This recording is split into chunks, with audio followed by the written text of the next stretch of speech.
복음 전도를 위한 사역자의 권리 포기 이런 제목으로 우리 고린도전서 9장 1절에서 12절 말씀을 잠깐 나누겠습니다. 흔히 그 예수님의 12제자를 사도라고 부르죠. 이때 사도라는 말 속에는 예수님이 직접 뽑아서 가르치시고 또 훈련시키셔서 보낸 사람, 보냄받은 사람이란 뜻이 이 말 속에 들어 있습니다. 그런 의미에서 바울은 특별한 사도입니다. 그는 예수님이 살아 계시는 동안에 부름받고 또 가르침받고 훈련받은 그리고 보냄받은 사도가 아니라 예수님께서 부활하신 후에 부활하신 예수님께서 직접 부르시고 또 이렇게 가르치시고 또 이렇게 보내신 그 이방인을 위한 사도로 보내신 그런 사도이기 때문에 그렇습니다.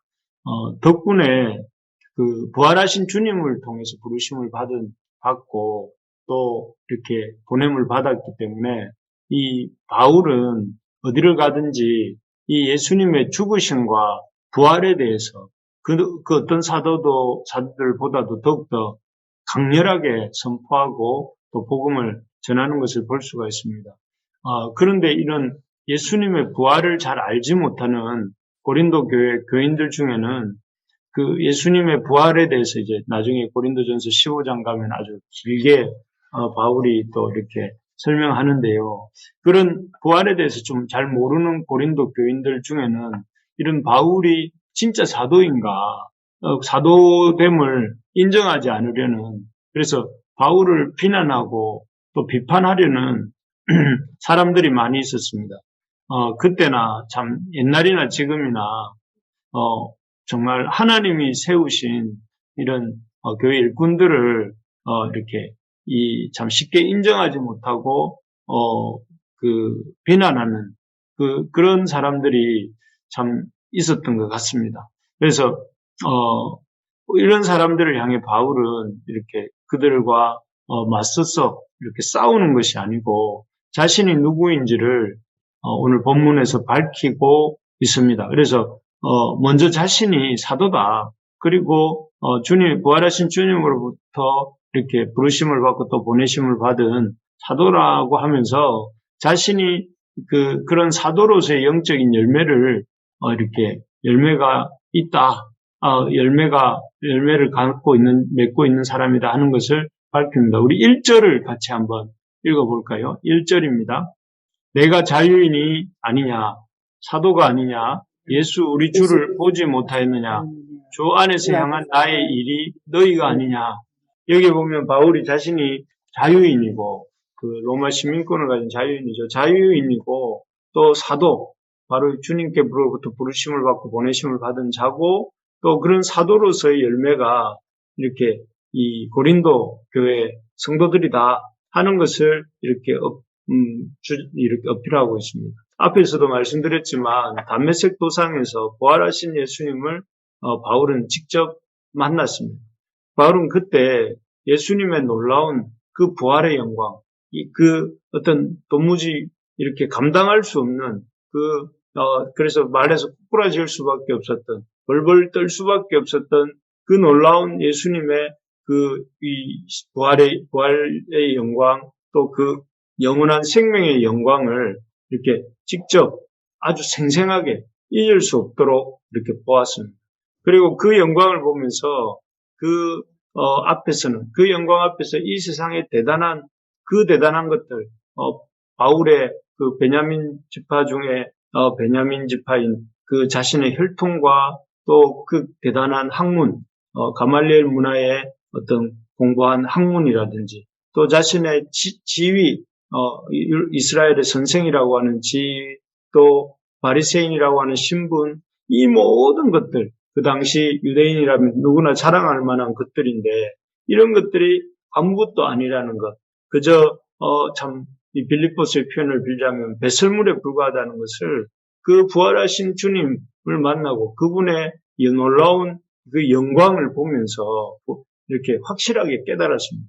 그리고 이 부활의 이 영광을 본 이후에 바울의 이 인생은 그의 삶의 가치관은 완전히 달라졌습니다. 그래서 그는 이렇게 앞에서도 말씀드린 것처럼 이 모든 것들을 자신의 혈통, 신분, 지식, 지위 뭐 이런 것들을 다 배설물처럼 여기면서 그의 인생의 최고 가치가 무엇이 되었느냐면은 예수님의 그 부활의 영광, 그 주님의 죽으심과 주님의 그 부활하심의 영광에 동참하는 그것이 그의 삶의 최고의 가치가 되었습니다. 그래서 온 힘을 다해서 바울은 이 놀라운 생명의 복음을 이렇게 전하면서 이렇게 다니기 시작했죠. 그래서 1차, 2차, 3차에 걸쳐서 소아시아와 남유럽과 마게도냐와 이런 지역들에 복음을 전하고 나중에는 로마에까지 도달해서 복음을 전하게 되는 것이죠. 그런 어떤 바울의 이런 인생의 이런 주님을 만나고 사도로 부르심을 받은 이후에 이런 어떤 열심의 결과 중에 하나가 고린도 교회였습니다. 그래서 고린도 교인들만큼은 이렇게 바울이 사도냐 아니냐 이런 말로 시비를 해서는 안 되는 것이었습니다. 왜냐하면은 바울이 사도됨을 이렇게 보여주는 가장 확실한 증거들이 이 바울이 세운 교회들인데 그 교회 교인들인 고린도 교인들이 바울이 사도이냐 아니냐 이렇게 시비를 건다는 것은 참 이렇게 말이 안 되는 것이죠. 그래서 우리 2절을 한번 같이 읽어봅시다. 2절입니다. 다른 사람들에게는 내가 사도가 아닐지라도 너희에게는 사도이니 나의 사도됨을 주 안에서 인친 것이 너희라. 바울이 사도인지 아닌지를 보여주는 그것에 대해서 인치는 어떤 그 증거가 무엇이냐면 바울이 개척한 교회들이고 그런 교회들 중에 하나가 고린도 교회였기 때문에 그런 어떤 너희들만큼 나의 사도됨에 대해서 이렇게 오히려 입증해줘야 될 사람들이지 너희들이 그렇게 어떤 내가 사도인가 아닌가 하면 안 된다 하는 말이죠. 정말 그렇습니다. 섬기는 자들의 수고를 알아주는 일만큼 자기가 어떤 교회 성도들을 섬길 때에 그 섬기는 자의 수고에 대해서 사람들이 어떤 성도들이 알아주는 일만큼 섬기는 자에게서 기쁨이 되는 일은 없는 것 같습니다. 우리가 이렇게 교회에서 이렇게 이끌고 있는 여러 섬기는 교회 일꾼들을 당연하게 여기지 말고 저 사람은 원래 저렇구나 하고 이렇게 당연하게 여기지 말고 귀하게 여기고 감사하는 마음을 가질 수 있어야 되겠습니다. 사실 알고 보면 앞에서 이끌어가는 어떤 교회 일꾼들도 어떤 처음부터 그 일을 위해서 태어난 것도 아니지 않습니까? 그래서 그런 수고하고 애쓰는 이들을 귀하게 여기고 감사하는 마음을 가지고 또 기회가 있을 때마다 격려하고 또 세워가는 우리 모두가 되기를 간절히 소망합니다. 어쨌든 바울은 자신의 사도됨을 밝힌 후에 자신이 개화와 같은 다른 사도들처럼 고린도 교회 교인들을 향해서 이렇게 어떤 생활비를 요구하거나 아니면 가족 부양비를 요구할 수도 있었지만 요구하지 않았음을 말합니다. 사실 사도이자 교회의 일꾼인 바울은 다른 사도들처럼 베드로나 이런 다른 사도들처럼 이렇게 교회에서 그 아내를 데리고 다니고 교회에 먹고 마실 것을 제공받을 권리가 있었습니다. 마치 군 복무를 하는 군인에게 나라가 이렇게 그 모든 의복과 그다음에 식비와 모든 주거 환경을 다 비용을 지불해주고 감당하지 않습니까? 그런 것처럼 또 포도를 심은 열심히 포도 농사를 지은 농부가 포도 열매를 먹을 권리가 있는 것처럼 또 양떼를 기르는 목자가 양의 젖을 먹을 수 있는 것처럼 바울 역시 교회를 개척하고 설립한 바울 역시 고린도 교회 성도들로부터 이렇게 먹고 마실 것을 제공받을 권리가 또 이렇게 그런 것을 요구할 권리가 있다 하는 것입니다. 하지만 바울은 이런 사도로서 또 교회 일꾼으로서 마땅히 교회에 요구할 수 있는 권리들을 요구하지 않았습니다. 그 이유는 한 가지였습니다. 12절 우리 한번 읽어볼까요? 12절입니다. 시작. 다른 이들도 너희에게 이런 권리를 가졌거든 하물며 우리일까 보냐. 그러나 우리가 이 권리를 쓰지 아니하고 범사에 참는 것은 그리스도의 복음이 아무 장애가 없게 하려 함이로다. 이렇게 되어 있습니다. 여기에 보면 바울이 참 이런 권리들을 굳이 이렇게 사용하지 않는 것은 그걸 몰라서가 아니라 그런 권리가 없어서가 아니라 바울이 그렇게 하는 이유는 이렇게 복음에 아무 장애가 없게 하기 위해서 이런 권리를 사용하지 않는다는 것입니다. 혹시라도 고린도 교인들이 사역자들을 물질적으로 지원하는 일들 때문에 힘들어 할까봐 혹은 또 그러한 것들이 혹시라도 복음에 조금이라도 걸림이 될까봐 자신의 마땅한 권리지만 이런 사도직을 행사하지 않았고 또 그런 것이라는 것이죠. 참 그런데 참 이런 사도의 이런 모습들, 바울의 모습은 정말 예수님을 닮은 이러한 모습이다 할 수 있겠습니다. 어제도 우리가 바울 사도가 믿음이 연약한 형제가 실족하지 않게 하기 위해서 어떻게 했습니까?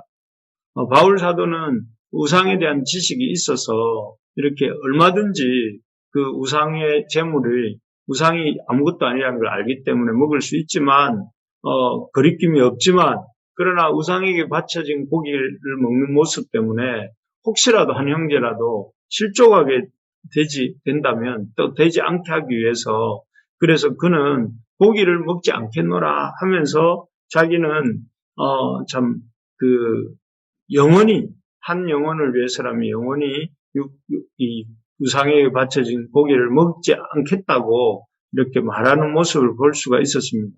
얼마든지 내 자유다. 나는 얼마든지 이런 우상에 바쳐진 고기라 할지라도 거리낌이 없다 하면서 이렇게 먹고 올 수도 있는데 그래서 또 얼마든지 그 다른 사도들처럼 교회에 재정적인 요구를 할 수 있는데 그렇지만 그렇게 함으로써 혹시라도 양들에게 이 복음이 들어가는 일에 방해가 될까봐 사도로서 권위를 포기하고 있다는 것입니다.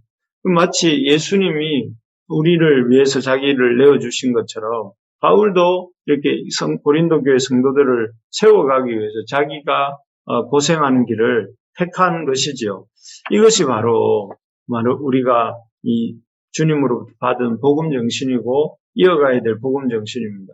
복음 전파를 삶의 최우선 가치로 두고 또 그 가치 실현을 위해서 그 복음이 전파되게 하기 위해서 필요하다면 우리가 얼마든지 우리 자신의 유익을 포기하고 내려놓을 수 있는 것이 예수님의 마음이고 예수님의 보여주신 복음 전하는 사람의 태도인 것입니다. 우리가 이런 바울과 같이 자기 권리를 포기할 줄 아는 자기 권리를 이렇게 내려놓을 수 있는 그런 우리이기를 소망합니다.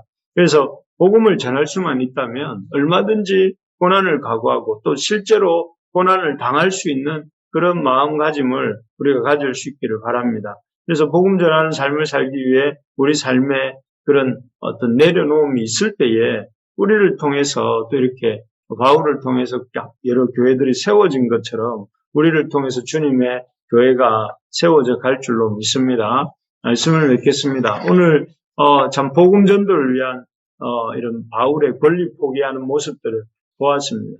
바울은 너무나 이렇게 확실한 부활의 증인으로서 보냄받은 사도였지만 또 이런 바울의 사도직에 대해서 의심하고 인정하려고 하지 않는 그런 고린도 교회의 모습들을 보면서 바울이 자신은 너무나 참 확실하게 부활의 주님을 만난 또 그분으로부터 부르심을 받고 보내심을 받은 사도다 하는 것을 이렇게 이 고린도 교인들에게 말하는 것을 보았습니다.